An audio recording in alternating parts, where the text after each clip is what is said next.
We'll have some follow-up from the active shooter incident this morning.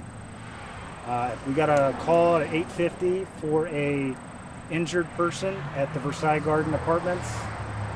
The caller kind of had broken English, so all we knew was somebody was injured.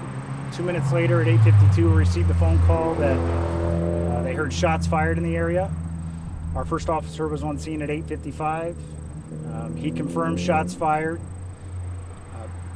We had two additional officers show up, and they went ahead and made entry into the victim's apartment. They located the victim in the hallway bleeding from multiple gunshot wounds. They called for medics. Medics entered the warm zone. A warm zone is basically when shots aren't being fired.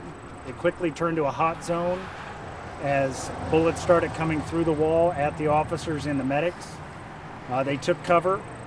Officers pushed to the back of the apartment where one of the sergeants, a former SWAT officer, ripped the window out with his bare hands, jumped out the window, and they pulled her out and evacuated out the back window of the apartment.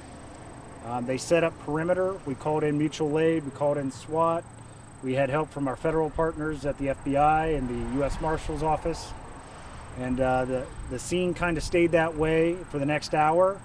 FBI was able to eventually get him on the phone briefly.